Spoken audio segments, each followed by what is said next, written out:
Thank you, Zach, and thank you, Sarah. I told her before the service, I said, I would really like to embody life the way that woman embodies music, right?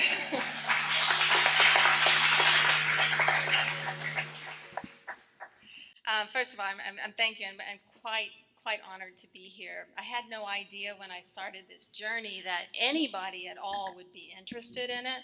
I mean, who really would be interested in a 50 plus year old woman going around visiting churches? But they were. It was amazing. It really was amazing.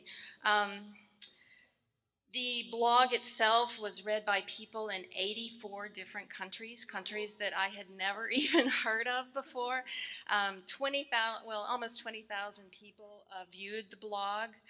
And what was amazing is that people gathered around the blog. I went to a church, a Christian Science church, and I didn't write a very good blog. It was really more negative, and I try to only look for the positive. But I wrote this blog, and it described how I was one of 5, maybe 10 people that were in this church service that day, in a church that sat 500 people. And so after I wrote the blog, people all around the world started talking to each other, other Christian Science people that were raised in the Christian Science faith, and they were really disappointed in how their denomination has dwindled in numbers. And they talked all about it. I just sat back and watched them talking to each other. It was truly amazing. And what was even more amazing was that people started calling me up and asking me to take him to church. That doesn't happen. I didn't grow up that way. We're supposed to be out there witnessing, right? People aren't supposed to be calling me. So why are we interested in this subject? I think the answer lies in that we all want to be that fly on the wall.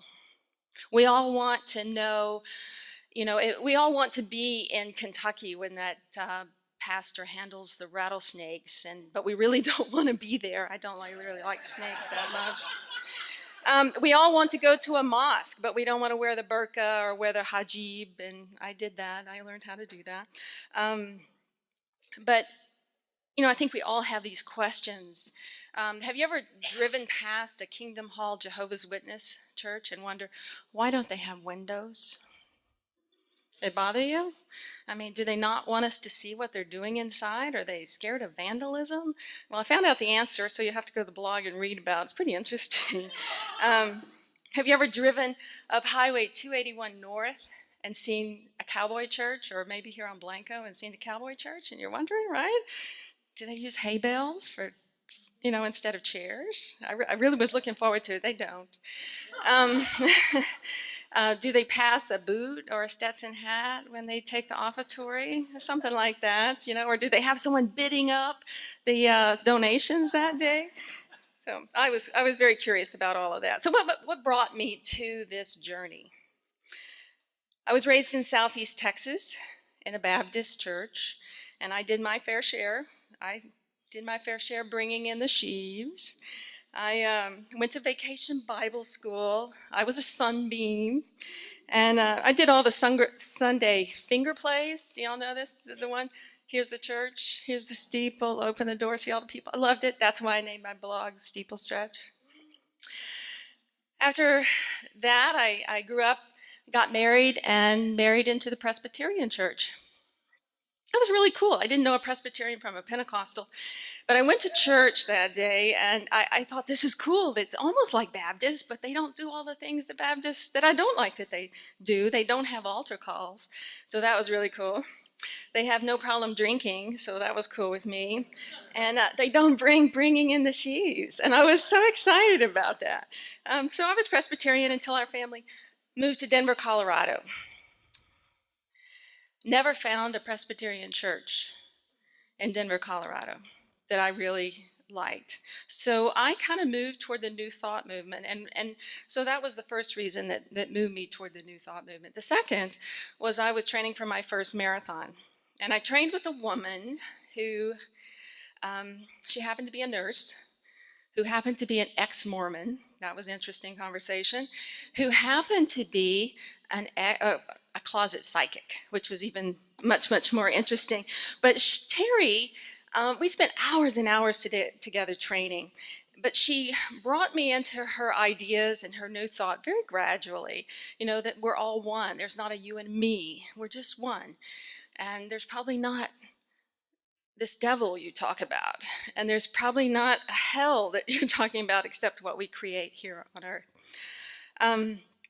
So she brought this all to me. She introduced me to Mile High Church, which is a church of religious science in Lakewood, Colorado.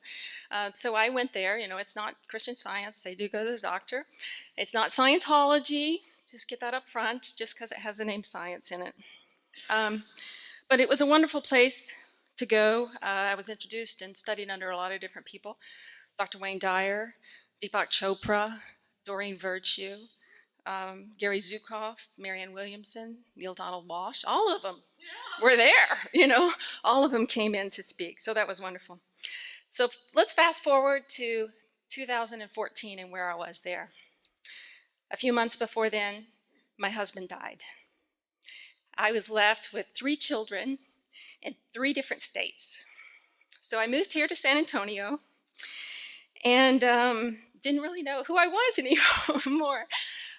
Was I Baptist? Was I Presbyterian? Was I Church of Religious Science? I really didn't know, because I didn't want to go from a church that was 10,000 members to one of 20, so far away. So what I did was I went out running one Sunday morning. It was 2 weeks into January, hence why I have 50 churches and not 52. But as I went there running and trying to work through all of these things, and how am I going to pay taxes when I've never filled out a tax form before, and the idea of churches just kept coming back to me over and over again. I'd think about something else, here comes the church idea. So I went, 4 miles into it, I said, okay, all right, I'll go. So I turned around and I run back home like a bat out of that place that I don't believe in anymore. I quickly take a shower, put on my clothes, and with 10 minutes to spare before 11 o'clock, I put, a church in 78260 that starts at 11 o'clock. I got one, Crossbridge Community Church, and so that's where I went off to. What I learned along the way is that religions are different, but they're still very much the same. Jehovah's Witness and Muslim, anybody, any idea how they're the same? 2 very different, right? Well, I walked into a Jehovah's Witness church and immediately was surrounded by really friendly people, and I really enjoyed that, enjoyed meeting them. They asked what I was doing there, and I said that I was writing this blog, and so they were all interested in about that. And I said, last week I was at a mosque, and they said, oh, we're nothing like them. I said, oh, really? That is so interesting, because, when I walk through the front door, y'all have this thing out here with slots in it. That's for your tithes, isn't it? They said, yeah, we don't pass the plate. We tithe privately. I said, Muslims do the same thing. Did y'all get that from the Muslims, or did the Muslims get that from you? They kind of turned white and walked away, but I love doing that stuff like that. Muslims and Hindus. Want to know where they're the same, and they are quite the same in many different respects. They all have the same views about young people. They don't date, ever. They used to have arranged marriages, and now they have what they call arranged introductions. So it's kind of like Match.com and eHarmony on steroids, but it's really a cool thing. You should talk to them about that. Both religions have formal prayers. They do it throughout the day. They do it before sunrise, and they all prostrate themselves on the ground. And so I thought that was pretty interesting, that how similar they were. In both religions, men and women worship separately. Now, I'm kind of a feminist in some respects, and so I really wasn't into that. And I talked to a Muslim woman there that I got to know. I said, doesn't this bother you that you don't get to worship with your sons and your husband? She said, no. She said, no, not at all. She said, we believe that, men have eyes that stray. Duh, yeah. And she said, so if we're worshiping with men, they're watching the women instead of focusing on God. Okay, whatever. I didn't think a lot about it for a little while. went to church, it all came to me when I went to church at Coker United Methodist Church on Easter Sunday morning. And let me give this to you in a delicate way. So there's a family in the front, and they have a lot of little kids, and they have a daughter who's teenage, maybe 20s, wearing a very slinky, tight-fitting dress. There's nobody, like 10 rows, there's nobody there, and then there's all this, all the old people are back here, and then another section. So close to the end of the service, we all stand up for Handel's Messiah to sing the Hallelujah chorus. And this young lady stands up, and well, things are wedged in places that they really shouldn't be wedged into. And all eyes went to the backside of this young woman. And I looked around and was just so surprised. I looked over here. None of the men were singing. Their eyes were all on this woman over here. I said, okay, I understand. I understand now. So Christian Science, Jehovah's Witness, or the Baha'i faith, there's some similarities there. None of these denominations have a pastor or a preacher. They just have lay readers that get up and kind of lead the direction of that. So what I'd like to share with you, though, are that some of these churches were very welcoming. Some of them weren't, not at all. It's pretty interesting. You want to see how it feels like to be a visitor again. And I encourage you to do that. I encourage you to do that because you don't want to be one of the ones who are not. The Mennonite church that I visited did something pretty interesting. When I went in there and I told them what I was doing, blogging and visiting different churches, they said, "We've done that." I said, "Really? What? Tell me." They said, "Well, one Sunday morning, our pastor came in and said, okay, next Sunday, the doors are going to be locked. They're going to be closed. You can't worship here." Really? She said, "What I want you to do is I want you to go pick another church, anywhere in the city, whatever you want to go. You just can't have been there before. And that's where you'll worship next Sunday. And then on the Sunday after, we're all going to meet back here, and we're going to talk about what we learned. What did it feel like to be a visitor?" So I encourage you. You don't have to give up your Sunday circle. You don't have to. You can go to a mosque. You can go to a temple on Friday nights. You can go all over the place. And same thing with Saturday and Sunday evening services. You can try those. Very, very important. So I encourage you to do that. I encourage you to visit with the people next to you that are new, that you pinpoint them. It's not up to the pastor to greet them. I hope that pastors do greet them, but it's up to you as members to find out who these new people are. And don't just say, "Hey, glad you came today," and smile.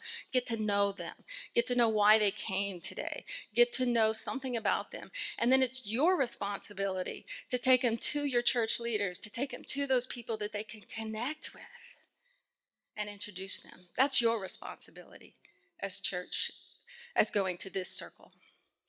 So I leave you with 3 different things I want you to remember. Share your faith in dribs and drabs. It's much easier for people to take that than they will if you fire hose them down with your theology. Don't be upset when someone doesn't believe the way you do. Find out why they believe that as they do, and be interested. Be interested in them. And finally, remember, you play an even bigger part, a bigger role in expanding your circle than does your pastor, than do your church leaders. It's up to you. Thanks. I really appreciate it.